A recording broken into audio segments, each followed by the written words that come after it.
बोल रहे कानपुर से मोदी जी ने 33% की महिलाओं की भागीदारी करी है।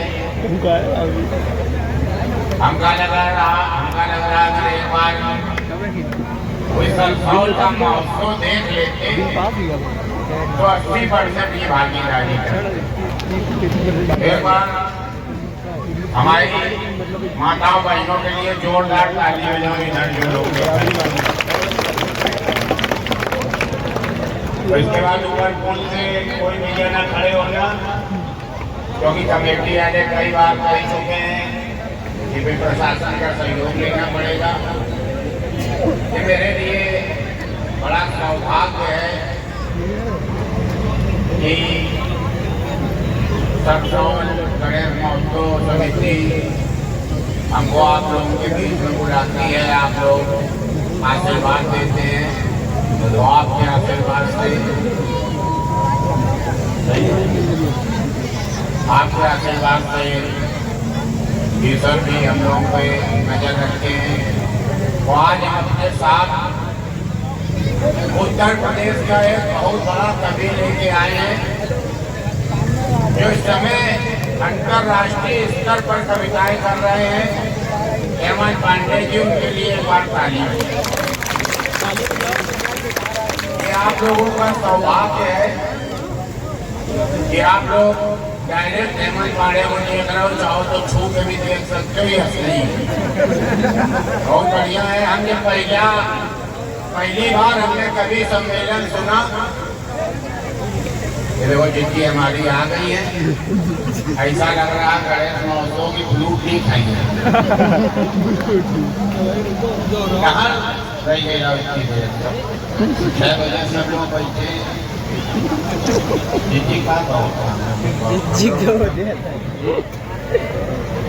सबसे पहली बार हमको गणेश महोत्सव हेमंत भैया के लिए यार कुर्सी करवा दो।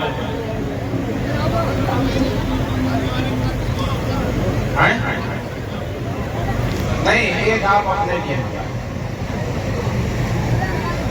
सबसे पहली बार हमको हेमंत पांडे कवि सम्मेलन दिखाने ले गए। हमने कभी सम्मेलन नहीं देखा था। हेमंत पांडे ने हमसे कहा कि अन्नू भैया एक बार कवि सम्मेलन देखो, बहुत मौज आती है। हमने कहा कि भैया जब मौज वाला कहीं कवि सम्मेलन हो तो हमको ले चलना। हेमंत भैया हमको कवि सम्मेलन में ले गए। कवि सम्मेलन में कभी भी आप देखना, कहीं भी कवि सम्मेलन हो रहा हो, अगर 15 खाली कवि ही कवि हैं तो ऐसा लगता है किसी की मुर्दनी में आए हैं कि इनके बाल घोटे जाएंगे। ऐसा मुंह बना के बैठते हैं। और अगर 15 कवि के साथ 2 भी कवित्री आ गई तो इतना खुश बैठते हैं, उनको लगता है अभी रिंग सेरेमनी हुई तो हमारे अंगूठी पहना दे। इतना खुश रहते हैं। तो जब हमको पहली बार हेमंत पांडे जी कवि सम्मेलन में ले गए, सबसे आगे हम बैठ गए जाकर।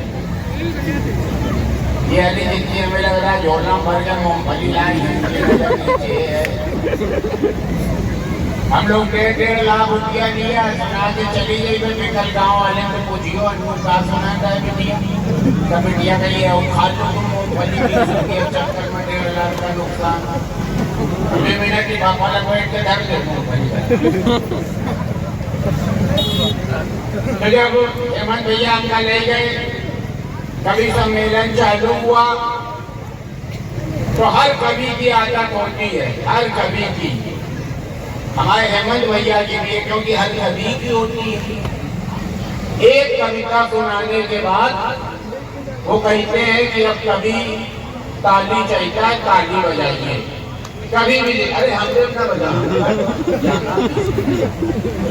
कभी कहते हैं, एक कविता के बाद कहते हैं कभी ताली चाहिए, ताली बजाओ। हमका हेमंत भैया आ गए, बैठा देने। कभी सम्मेलन चालू हुआ, कभी हमारी तरफ देख के कविता सुना रहे हैं। चीटी चढ़ी पहाड़ पर शक्कर के वास्ते, अन्नू चढ़े पहाड़ पे गुड़िया के वास्ते। और इसके बाद हमारी तरफ देखे ताली बजाओ, बजा दिया, ताली बजाने में क्या जाता है, बजा दिया। अब दूसरी कविता सुनाए, फिर ताली बजाओ, हम फिर ताली बजा दिया, तीसरी फिर ताली बजाओ। हमने कहा यार कवि सम्मेलन सुनना भी एक फोकट का काम है। और उसके बाद कवि बीच बीच में कह रहे हैं कि अगर मेरी कविता आपके हक से लगे तो ताली बजाओ। हमने कहा अगर आप कविता हमारे हक से लगेगी तो हम छुट्टियां ताली बजाए, पहले डॉक्टर को दिखाएंगे जाके, यहाँ बैठ के ताली मारने के लिए ताली बजाएंगे। अब कभी दे ताली बजाए, हाथ खाले हमारे सुन रोहितन ताली बजाते बजाते फिर चाचा एक कवित्री आई। अब वो हमारी तरफ देख के कविता सुनाई। अब वो ताली नहीं गई, ताली के लिए वो एक बार नहीं गई। उसने फिर कविता सुनाई, फिर एक गाना उसको सुनाना था। और उसमें उसने एक सबकी तरफ नहीं रहा, लेकिन निगाहें हमारी तरफ कर रहा है और हमारी तरफ देख के कही कि अब हमें आपका साथ चाहिए। हम जाना हम आगे बैठे टोपी लगाए, देखा पसंद आ गई तो हमने कहा शनिचर इतवार को तुम्हारे साथ हम रह सकते, बाकी 5 दिन हम अपनी गुड़िया साथ। गुस्सा आ गई, कह लगी एकदम डायरेक्ट आपने ये बात कैसे कही। हमने कहा तुम भी तो बिल्कुल हमसे डायरेक्ट है कि साथ चाहिए। अभी बैठी होती गुड़िया बगल में, तलाक हो जाता। और हम कभी हेमंत पांडे से भी पुराने, हम बहुत पुराने कवि हैं। आप लोग सुने ना भी हो कभी, इतने पुराने समझ, इतने पुराने कवि। बस आवाज नहीं आ रही है, कहानी फिर से सुना मैं पूरी बात। आवाज नहीं आ रही कभी, ये ठंडाई छाने वाली ट्रेन में लग रहा है, आवाजें नहीं आ रही। हम हेमंत पांडे से भी पुराने कवि हैं, इतने पुराने हैं कि पूछो ना। और इनसे पुराने हम राजगद्दी करते हैं, जो हमारे सब परिवार बैठा है, इनसे पहले से हम जागरण चौकियों गद्दी करते हैं। जब हम 36 साल के थे चाचा, तब हमने पहला स्टेज प्रोग्राम किया था। हमारी अम्मा ने कहा कि बउआ चौकी किया करो, नाटे गुल्ले बने हो तुम्हारे ऊपर सूट करेंगे। हम चौकी करते थे और 36 साल की उम्र में जब हमको पहला प्रोग्राम मिला, बिल्कुल सत्य घटना बता रहा, जब हमको पहला प्रोग्राम मिला हम 36 साल के थे। हमारे फूफा का लड़का 25 साल का था, उसकी शादी हो गई थी। हम 36 साल के कुमारे थे। सुनाने गए तो बिल्कुल आगे एक बहुत खूबसूरत लड़की बैठी थी। झूठ न बोला तो चाचा तुम्हारी कसम था।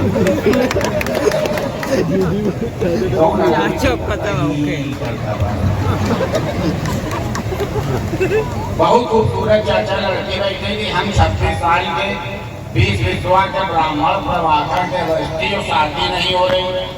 अब हम बिटिया हो तो हमारे बाप 4 जगह रिश्ता ढूंढे जाके, भैया बताना कोई लड़का, लेकिन कोई लड़के के बाप का तो देखे ना भी हो जो ये कहे बताना कोई बिटिया। तो बिल्कुल आगे बहुत खूबसूरत लड़की बैठी, पहली चौकी थी। हमने सबसे पहले माता से कहा, माता आओ कुछ करना या ना करना, इस लड़की से हमारी शादी, इस लड़की से हमारी शादी करा दे। और पूरा जागरण इनके पैसा काट लेना साउंड वालों के, ये सीटी पीटी सब कुछ कर रहे हैं, आधे पैसा देना है। पहला जो हमने जागरण किया, लड़की खूबसूरत थी, हमने मानता कहा माता गणेश जी इस, लड़की से हमारी शादी करा देना। और पूरा गाना उसी को देख के हमने छोड़ दिया। लड़की की तरफ देख रहे हैं, नजर हमारी लड़की पे, दिमाग हमारा शादी पे। कभी कभी भगवान को भी भक्तों से काम पड़े, जाना था गंगा पार प्रभु के वट की नाव चढ़े, जाना था गंगा पार प्रभु के वट की। और सारे वाली चल रही है, जाना था गंगा, नंबर लिख के फेंको, प्रभु के वट की नाव पीछे मिलना है। अब वो मुस्कुरा मुस्कुरा पूरा सुन रही। हम घर गए, हमने अपने बाबूजी से बताया, हमने कहा बाबूजी 70% काम हम बनाए आए हैं, अब 30% तुमको बनाना है, करने के साथ चलो। हमने पता कर लिया मिसराइल की बिटिया है, उनके घर में चलो बात कर लो, शादी हो जाएगी। हम बाबूजी पहुंचे, उसी ने दरवाजा और बहुत जोर से चिल्लाई, मम्मी वही अजय स्वामी जी आए हैं जो रात में हमको भजन सुना रहे हैं, इनके लिए एक लुटिया चाय बनाओ। हमने कहा ये शादी तो होने से रही, ये मान लीजिए स्वामी हम बहुत अच्छे आदमी हैं, आप पूरे कानपुर में पता कर लो, हमसे अच्छा आदमी आपको दुनिया में नहीं मिलेगा। हमसे अच्छे आदमी हैं हेमंत पांडे। एक बार इनके हम घर गए थे, इतने बढ़िया आदमी, जैसे इनकी पत्नी ने दरवाजा खोला, हम अंदर घुसे, उसके हाथ में मैदा की पूड़ी और बालूशाही थी। हमें लग रहा कहीं से बहना आया था, लड़ुआ मछलिया और दरवाजा खोलते बोली, अरे अन्नू भैया बड़े मौके से आ गए, जो ये तुम खा डालो। हमने कहा हम खा डालने का मतलब क्या होता है? बोली बाहर गैया को डालने जा रहे हैं, तुम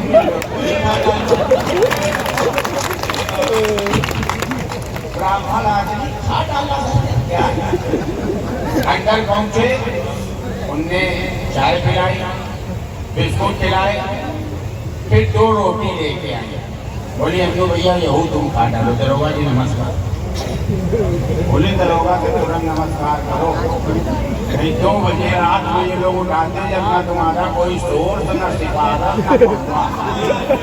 तो 3-3:30 बजे जब तक तुम किसी नेता फोन कराते हो तो ये कहते भैया कितना बड़ी हो गई नेता जी, तुम गारंटी लो तो छोड़ दे। उत्तर प्रदेश का कोई नेता ऐसा नहीं जो गारंटी लेके छुड़वा, और उतनी देर में मारे मारे लाठी के हनुमान बना। हमारे घर के बगल में खाना है, हम तो अपने घर में हर खानेदार की फोटो रखते हैं। जब भगवान की दिया बत्ती करते तो खानेदार की भी करते ही, भगवान का भी। इनसे हमारा आमना सामना ना होगा, इनका कुछ पाएगा नहीं। एक बार में पहुँचते तो हेमंत की बात बता रहे थे, फिर हमारी भाभी सॉरी हेमंत की पत्नी रोटी ले आई, कहने लगे अन्नू भैया ये तुम खा डालो। हमने कहा कि पूरी खिलाओ, भैया खिलाने जा रही थी, रोटी किसको खिलाने जा रही थी? जो हमको खिलाई जा रही कुत्ते को। कहने लगे अब हम अपने मुंह से क्या कहें, समझ जाओ। तो समझ गए वो खा डालो, हम वो खा डाला। फिर कहीं से टूटा फटा डब्बा लेके आई, सबके यहाँ खोल पी जाता है, ये तिकोना लेके आए। कहने लगी भैया ये होगा। हमने कहा ये भाभी कटा हुआ खंडित पिज्जा है, ये हमका ना खिलाओ। बोली नहीं खा डाल। फिर उसके बाद अकुसुआ खिलाया उन्होंने, बिट्टू भैया फिर हमको तहरी खिलाई, फिर उसके बाद पार्ले जी के बिस्किट खिलाए। इतना स्वागत किया हेमंत की पत्नी ने हमारा, इतना स्वागत किया कि कभी हमारी सास ने इतना स्वागत नहीं किया। इतना स्वागत पाके हम गदगद हो गए, हमारे आंखों में आंसू आ गए। हमने हेमंत से कहा हेमंत बहुत स्वागत किया तुमने, अब मेरी इच्छा है कि हम भी तुम्हारा स्वागत करें, मेरे घर आओ। अगर घर का बना कहोगे तो गुड़िया से बनवा के खिलाएंगे, अगर कहोगे तो हम बाजार से मंगवा के खिलवाएंगे। हेमंत क्योंकि बहुत सीधा आदमी है, इसने तुरंत मना किया। कहा नहीं भैया, गुड़िया भाभी को बिल्कुल परेशान न करना, जो आप घर में खाते हो हम वही खा लेंगे। हमने कहा हम घर में जूता खाते नहीं हो। 2 साल हो गए इनको बुलाते बुलाते ये घर जाने के लिए नहीं तैयार। और महिलाओं की इज्जत तो हम इतना करते हैं, दरोगा जी कसम खा बता रहे हैं, इतना करते हैं। ये जो 10 कपड़े बना है आपका, वहाँ पूछ लेना हम कितना करते। महिलाओं की इज्जत हमसे ज्यादा कोई नहीं करता। हमने कक्षा 1 से लेके हाई स्कूल तक कोई ऐसा खेल नहीं खेला जो महिलाएं ना खेलती। महिलाएं गुल्ली डंडा नहीं खेलती हैं, हमने कभी गुल्ली डंडा नहीं खेला। महिलाएं पतंग नहीं उड़ाती थी, हमने कभी पतंग नहीं उड़ाई। महिलाएं गेंद तड़ी नहीं खेलती थी, हमने कभी गेंद तड़ी नहीं खेली। महिलाएं कड़प्पो खेलती थी, हम कड़प्पो खेलते। महिलाएं गुट्टा उछाल खेलती थी, हम गुट्टा उछाल खेलते रहे। महिलाएं आधा पाता किसने पाता खेलती, हम आधा पाता किसने पाता खेलते रहे। इतना सम्मान करते थे। जब हमारे साथ में लोग इंटर में कॉमर्स और साइंस ले रहे थे, उस समय एक लड़का मेरे पास आया, बोला तुम महिलाओं की बहुत इज्जत करते। हमने कहा हाँ। बोला तुम होम साइंस ले। बोला होम साइंस दिला के तब का दिन है, वो आज का दिन है। गुड़िया को सवेरे की चाय हम ही बना। हमारे अध्यक्ष जी कहाँ गया, इधर गएगा। हाँ, जो कोई अध्यक्ष नहीं जाता बेटी आ गया भैया। गुड्डू भैया कहाँ है, घर चले गए क्या? हमसे तो कहीं ना पत्नी हमारी यही है, घर क्या करने चलेगा? बेटी आओगे घर चले गए। ये गुड्डू भैया ऊपर टोपा का खड़ा है बहुत, मतलब ए भाई बहुत सी भाई डालो, भाई डालो भैया, बहुत भाई आओ। और चुप्पा बदमाश। कितने बढ़िया आदमी हैं ये। रोज सवेरे टहलने जाते हैं, रोज सवेरे 5-6 बजे के आसपास टहलने जाते हैं। साथ में पत्नी भी जाती है। कल ये टहल रहे थे, टहलते टहलते थक गए, जगह बैठ गए। इनकी पत्नी भी बैठ गई। अरे अम्मा, गले की तरफ पैर करे और फिर पैर सुन हो जाएगा। फिर लड़का बहुगा तुम पीढ़ी करियोगे, करो तेल गरम करके लगाओ। इतने बढ़िया आदमी है, सवेरे टहलने जाते, टहलते टहलते थक गए, बैठ गए। इनके बगल में इनकी पत्नी भी बैठ गई। इस समय आधुनिक युग चल रहा, नई उम्र की हेमंत भैया, एक नई उम्र की बहुत खूबसूरत लड़की, हाफ पैंट और स्लीवलेस शर्ट पहन के बगल से दौड़ती भाई निकली। इनने देखना चालू किया उसको। अब लड़की दौड़ रही है, देख रहे, लड़की दौड़ रही है, देख रहे, लड़की दौड़ रही है, देख रहे, और लड़की दौड़ते दौड़ते निकल गई। ये देख, जिनकी पत्नी ने पूछा देख रहे हो लड़की को? इनने कहा वही देख रहे। इनकी पत्नी ने कहा अगर इतने कम कपड़े हम पहने तो घर से ना निकले। इनने कहा अगर इतने कम कपड़े तुम पहनो कि हम भी घर से ना निकले। ये बहुत बढ़िया आदमी है, बहुत अच्छे आदमी है। और क्योंकि हेमंत भैया हमारे साथ आए हैं, हेमंत भैया को भी सुनना बहुत जरूरी है। सरसौल कि मट्टी में कुछ ऐसा है। सरसों में हमारी बहुत दोस्ती रही है। अभी अंदर बैठे थे कमरे में, हमारे पुराने दोस्त मिल गए। एक से हमने पूछा कि क्या कर रहे हो उस समय। बोला गुरु पूछो ना, इस समय फूल भोकाल टाइट है। हमने कहा फिर भी कुछ बता दो क्या कर रहे हो। बोला इस समय जलवा अपना ये है कि नदी कूदते हैं तो नाले से निकलते हैं, ये भोकाल है। हमने दूसरे साथ तुम भी बता दो।